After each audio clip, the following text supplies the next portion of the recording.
অখিল ভট্টাচার্য একাডেমির আজকের আমাদের আলোচনা বিষয় প্রিয়াম্বল অফ ইন্ডিয়ান কনস্টিটিউশন অর্থাৎ ভারতবর্ষের যে সংবিধান তার প্রস্তাবনা নিয়ে আমরা আজকে আলোচনা করব।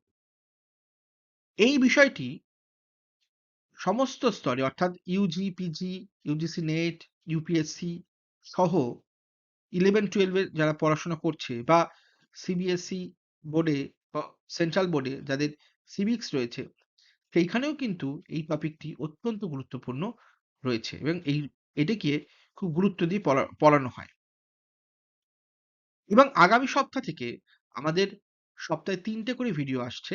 একটি কনসেপচুয়াল ভিডিও, একটি এমসিকিউর ভিডিও, আর আরেকটি হচ্ছে কারেন্ট অ্যাফেয়ার্স অর্থাৎ ওয়ার্ল্ড পলিটিক্স এবং ইন্ডিয়ান পলিটিক্স এর উপরে কারেন্ট অ্যাফেয়ার্স এর ভিডিও কিন্তু আমাদের আসতে চলেছে সামনের সপ্তাহ থেকে। আপনারা যারা আমাদের এই চ্যানেল দেখছেন বা সাবস্ক্রাইব করেছেন তারা তাদের কাছে অনুরোধ আপনারা শেয়ার করুন, লাইক করুন এবং যারা সাবস্ক্রাইব করেননি তারা সাবস্ক্রাইব করুন।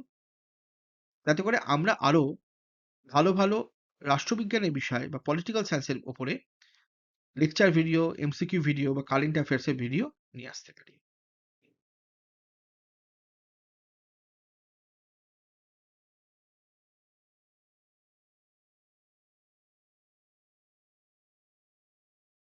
Lecture outline: The preamble of the Indian Constitution.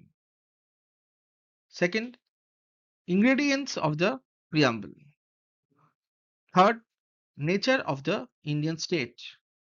Fourth, objective of the Indian Constitution. And last, fifth, constitutional institutions of India.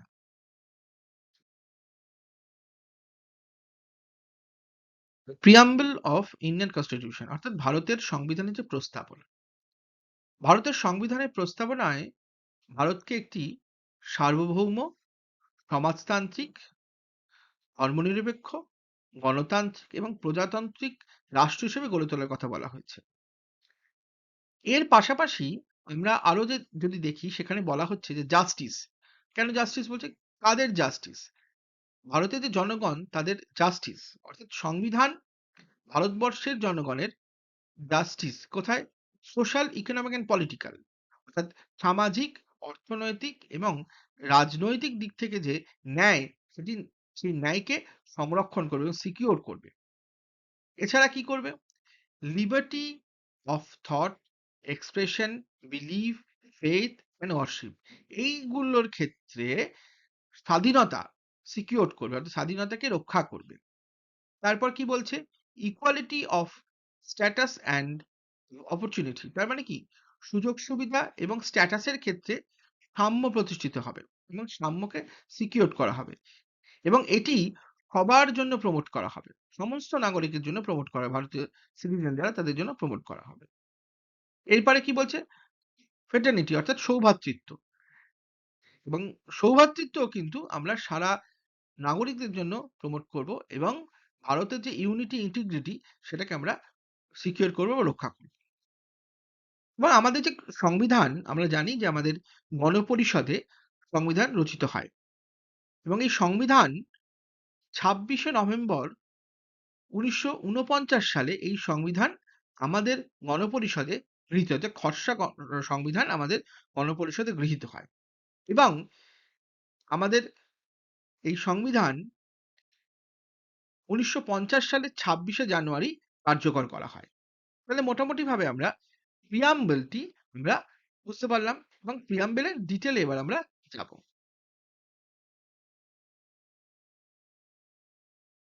Ingredients of the preamble অর্থাৎ ভারতের যে সংবিধান, এই সংবিধানের অবজেক্টিভস কি?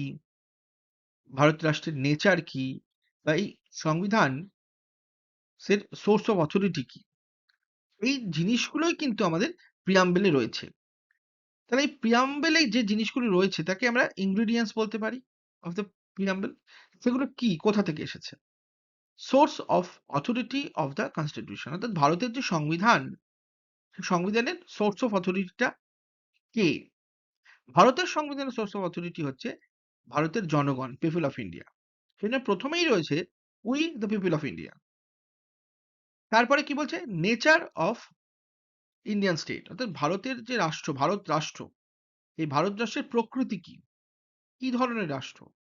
ভারত রাষ্ট্র সাভারিং, সোশ্যালিস্ট, সেকুলার, ডেমোক্রেটিক এবং রিপাবলিকান স্টেট হিসেবে এখানে গণ্য করা হয়েছে।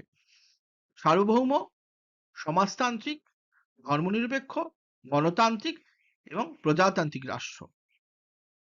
তারপরে কি বলছে? অবজেক্টিভ অফ দ্য কনস্টিটিউশন, অর্থাৎ ভারতের সংবিধানের যে অবজেক্টিভটা কি? এখানে ভারতবর্ষের জনগণের মধ্যে বা জনগণের জাস্টিস অর্থাৎ ন্যায়, লিবার্টি স্বাধীনতা, ইকুয়ালিটি অর্থাৎ হচ্ছে সাম্য এবং ফ্র্যাটার্নিটি হচ্ছে সৌভ্রাতৃত্ব, এইগুলোকে সিকিউর করা এবং এইগুলোকে প্রমোট করা, এইগুলোই কিন্তু ভারতের সংবিধানের মূল অবজেক্টিভস। এটাই প্রিয়াম্বলে কিন্তু রয়েছে। এবং আবার একবার আসি, আমরা ভারতের সংবিধান, আমাদের যে সংবিধান, সেটি গণপরিষদে গৃহীত হয় ২৬শে নভেম্বর ১৯৪৯ সালে এবং কার্যকর হয় ২৬শে জানুয়ারি ১৯৫০ সালে। তাহলে মোটামুটিভাবে আমরা প্রিয়াম্বেলের প্রাথমিক জায়গাটা বুঝতে পারলাম।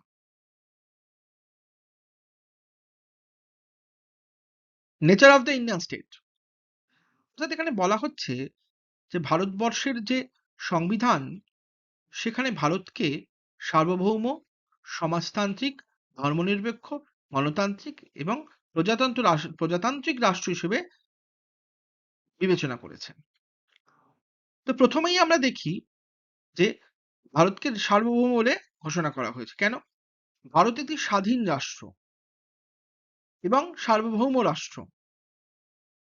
ভারতবর্ষের বাইরে থেকে অর্থাৎ ফরেন কোনো পাওয়ার বা আউটসাইড কোনো পাওয়ার ভারতবর্ষকে নিয়ন্ত্রণ করতে পারবে না। সেখান থেকে ভারত মুক্ত। দ্বিতীয় কি বলছে? সোশ্যালিস্ট বলছে। অর্থাৎ কেন বলছে? তার কারণ ভারতবর্ষের যে সরকার, তার লক্ষ্য হবে ধনী দরিদ্রের মধ্যে যে ব্যবধান বা গ্যাপ রয়েছে সেটা কমিয়ে নিয়ে আসা এবং বড় বড় প্রাইভেট কোম্পানির সাথে যাতে ভারতবাসী ফেয়ার সুযোগ সুবিধা পায়, বড় বড় ব্যবসা বাণিজ্য করবার এবং সুগঠিত একটি অর্থনীতি গড়ে তোলার। তারপর হচ্ছে সেকুলার, ধর্মনিরপেক্ষের কথা। ভারতবর্ষের ধর্মনিরপেক্ষের ধারণা পাশ্চাত্য ধর্মনিরপেক্ষ যে ধারণা রয়েছে, সেকুলারের যে কনসেপ্ট রয়েছে তার থেকে কিন্তু আলাদা। পাশ্চাত্যে আমরা দেখেছি সেকুলার বলতে বোঝানো হয় ধর্ম রাষ্ট্র থেকে সম্পূর্ণ পৃথক। কিন্তু ভারতবর্ষের ক্ষেত্রে তা নয়। ভারতবর্ষের ক্ষেত্রে হচ্ছে রাষ্ট্রের কাছে সমস্ত ধর্মের সমান অবস্থান, ইকুয়াল রেসপেক্ট ফর অল রিলিজিয়নস। তার মানে ভারত কোনো একটি বিশেষ ধর্মকে বিশেষ প্রাধান্য দেবে না। সমস্ত ধর্মই রাষ্ট্রের কাছে সমানভাবে বিবেচ্য হবে। তারপরে হচ্ছে ডেমোক্রেটিক। আমি খুব ভালো করেই জানি যে ভারতবর্ষের যে সাংবিধানিক কাঠামো রয়েছে, সেখানে আমরা সংসদীয় গণতান্ত্রিক ব্যবস্থাকে যেমন খুব সাদরে গ্রহণ করেছি, তার পাশাপাশি রিপাবলিকান কনসেপ্টটাকেও আমরা গ্রহণ করেছি। এটা নিয়ে পরে আলোচনা করছি। কিন্তু গণতান্ত্রিক কাঠামোকে আমরা ভীষণভাবে ভীষণ ভালোভাবে গ্রহণ করেছি এবং ভারতবর্ষে আমরা দেখেছি যে ভারতবর্ষে কেন্দ্রীয় সরকার এবং যতগুলি রাজ্য সরকার রয়েছে, তার পাশাপাশি যে তৃতীয় স্তরের সরকার রয়েছে অর্থাৎ লোকাল সেলফ গভর্নমেন্ট, প্রত্যেকটি জায়গায় গণতান্ত্রিক ব্যবস্থা কিন্তু খুব জোরালো। অর্থাৎ ভারতের জনগণ এই প্রতিনিধিত্বমূলক গণতন্ত্রের মাধ্যমেই কিন্তু নিজেদের শাসন নিজেরাই করে থাকে। আর এই গণতন্ত্রের শক্তি কার হাতে রয়েছে? জনগণের হাতে রয়েছে।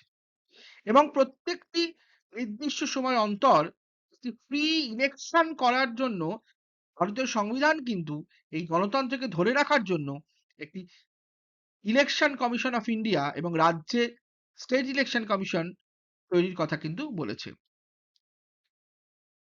ভারতীয় সংবিধান কিন্তু ইলেকশনকে ফ্রি অ্যান্ড ফেয়ার করারও ব্যবস্থা করেছে। এরপরে আসি রিপাবলিক। রিপাবলিক কেন বলছে? রিপাবলিক এখানে বলা হচ্ছে এই কারণে, ভারতবর্ষের যিনি রাষ্ট্রপ্রধান বা হেড অফ দ্য কান্ট্রি বা স্টেট, তিনি কিন্তু কোনো রাজকীয় পরিবারের থেকে বংশানুক্রমিকভাবে আসেন না। তিনি জনগণ দ্বারা কিন্তু নির্বাচিত হচ্ছেন। অর্থাৎ হেড অফ দ্য স্টেট যিনি, রাষ্ট্রের যিনি প্রধান, তিনি কিন্তু জনগণ দ্বারা নির্বাচিত হচ্ছেন। এখানে কোনো কিং বা কুইনের কোনো জায়গা নেই। ওই জন্য ভারতবর্ষকে রিপাবলিক হিসেবে আখ্যা দেওয়া হয়েছে। তাহলে মোটামুটিভাবে আমরা ভারতের যে সংবিধানের যে nature of the state, Indian state রয়েছে সেটা বুঝতে পারলাম।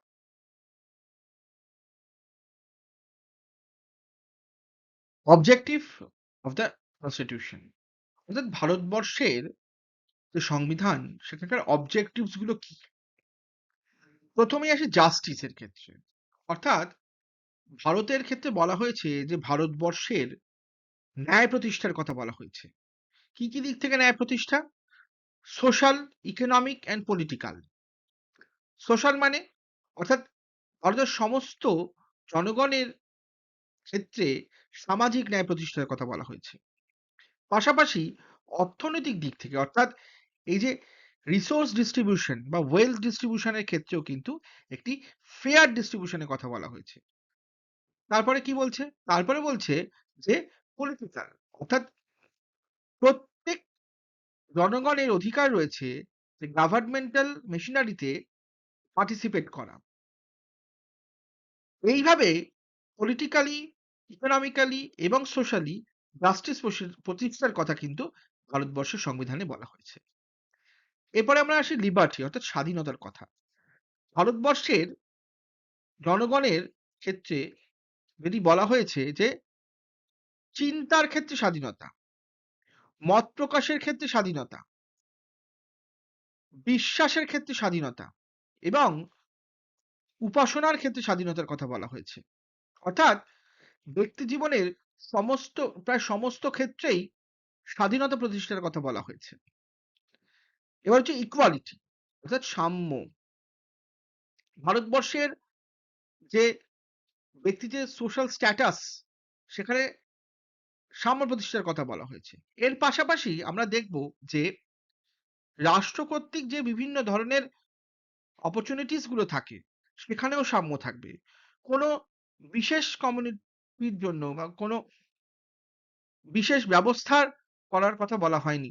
ওখানে কিন্তু বারবার যদি বলা হয়েছে যে এই যে অপরচুনিটি ডিস্ট্রিবিউশনের কথা, যে সুযোগ সুবিধা বন্টনের ক্ষেত্রে বা মানুষের সুযোগ সুবিধার ক্ষেত্রে কিন্তু সাম্য প্রতিষ্ঠিত থাকবে। কোনো ধরনের ডিসক্রিমিনেশন এখানে থাকবে না। এবার আমরা আসি ফ্র্যাটার্নিটি অর্থাৎ ব্রাদারহুডের কথা আসি, অর্থাৎ সৌভ্রাতৃত্বের কথা বলছি। অর্থাৎ ভারতের সমস্ত জনগণ এর মধ্যে সৌভ্রাতৃত্বের যে ধারণা সেটি প্রসার করার কথা বলা হয়েছে। অর্থাৎ একদিকে যেমন বলা হচ্ছে self respect of every citizen, আবার পাশাপাশি কিন্তু প্রত্যেকের সৌভ্রাতৃত্বের কথা বলা হয়েছে। শুধু তাই নয়, ভারতবর্ষের সমস্ত জনগণের মধ্যে এবং ভারতের ইউনিটি এবং ইন্টিগ্রিটির কথা বলা হয়েছে। অর্থাৎ এইভাবে সম্পূর্ণ ভারতকে একটি সুগঠিত রাষ্ট্রে গড়ে তোলা এবং এই রাষ্ট্রের অখণ্ডতাকে বজায় রাখার জন্য এত কিছু ভারতের সংবিধানে কিন্তু বলা হয়েছে। শুধুমাত্র ভারতকে সুগঠিত করা, ভারতের সামাজিক দিক থেকে, ভারতের অর্থনৈতিক দিক থেকে, রাজনৈতিক দিক থেকে, বিভিন্ন দিক থেকে ভারতকে সুগঠিত করা এবং ভারতের দীর্ঘস্থায়িত্ব বজায় রাখা কথা বলা হয়েছে। মোটামুটিভাবে অবজেক্টিভ অফ দ্য কনস্টিটিউশন আমরা বুঝতে পারলাম। কনস্টিটিউশনাল ইনস্টিটিউশনস অফ ইন্ডিয়া, ভারতবর্ষের যে সংবিধান, সেই সংবিধানে কি পিলার্স করা হয়েছে বেশ কিছু সাংবিধানিক সংস্থাকে, এবং এই সাংবিধানিক সংস্থাগুলো ভারতের যে রিপাবলিক বা ডেমোক্রেটিক যে স্ট্রাকচার রয়েছে সেটাকে কিন্তু ধরে রেখেছে। প্রথম কি? পার্লামেন্ট অফ ইন্ডিয়া, ভারতের আইনসভা। ভারতবর্ষের পার্লামেন্ট একটি অত্যন্ত শক্তিশালী পার্লামেন্ট। ভারতের পার্লামেন্ট গঠিত হয় আমরা সকলেই জানি ভারতের রাষ্ট্রপতি, লোকসভা এবং রাজ্যসভাকে নিয়ে, এবং এই পার্লামেন্ট সমস্ত আইন প্রণয়ন করছে ভারতের জন্য, ভারতের জনগণের জন্য।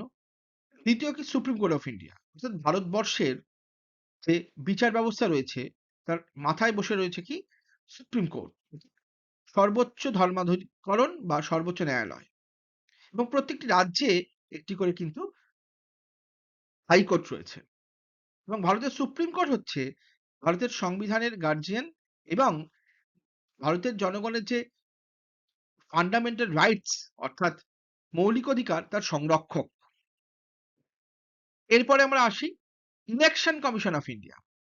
ভারতবর্ষের রিপাবলিক বা গণতান্ত্রিক বা ডেমোক্রেটিক যে কাঠামো সেটাকে ধরে রেখেছে কিন্তু এই ইলেকশন কমিশন অফ ইন্ডিয়া। এই election commission of India free and fair election করানোর জন্য বদ্ধপরিকর। ভারতবর্ষে এই ইলেকশন কমিশন যে ব্যবস্থা, ইলেকশন কমিশনের যে কাঠামো সেখানে তারা এই কাঠামোর মাধ্যমে ভারতের রাষ্ট্রপতি, ভারতের কেন্দ্রীয় সরকার এবং ভারতের প্রত্যেকটি রাজ্য সরকার নির্বাচন এরা করে থাকে।